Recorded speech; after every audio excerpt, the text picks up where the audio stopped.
Hey, it's meteorologist Cory Reppenhagen here with the 9 News Weather Impact Team, taking a look at your forecast, and we've got some warm temperatures coming your way, and we may get our first official 90-degree day in Denver. A few places in Denver have already hit 90, but DIA, where our official weather site is, has not hit 90 yet. So perhaps Saturday may be the day. The forecast in the low 90s, middle 90s across some of the northeast plains, and some near 100-degree heat out on the western slope and Grand Junction. There will be some thunderstorms in the forecast for Saturday. Here's the thunderstorm risk, the severe thunderstorm risk, including all of the far northeastern plains with the bullseye again in Nebraska. We could see some severe weather out on the eastern plains of Colorado again. Let's take a look at some modeling here. Our future cast showing both weekend days. We'll start out here Saturday morning with mostly clear skies across the state. Those storms will form in the afternoon. Look for those after 1 o'clock. Here we are at 3, and there are some storms forming across the Front Range. They'll start on the I-25 corridor. Very low chance of severe weather.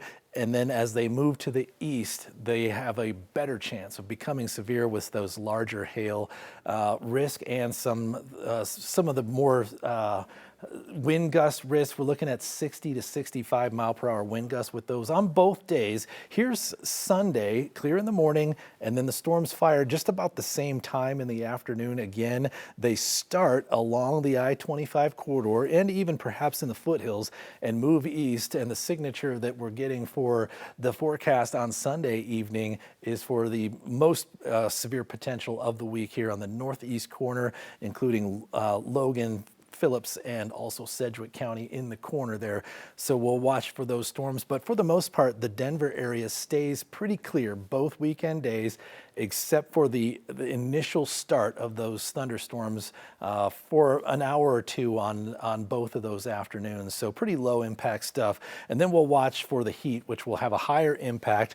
This ridge of high pressure is what has been building over the course of the last few days. And that will culminate this weekend with several 90-degree days. So we'll bring in some hot conditions, our first 90s of the year, but there is a pair of weekend heat waves coming. This one, and then we'll have this little bit of a trough of low pressure moving in here on Tuesday. We'll probably get some storms across the Front Range on Tuesday, so a little bit more widespread. And then behind that is another heat wave that'll get those temperatures up there, likely close to 100 here in Denver. But we haven't even hit our first 90 officially. That average date is June the 10th. Last year it was June the 5th.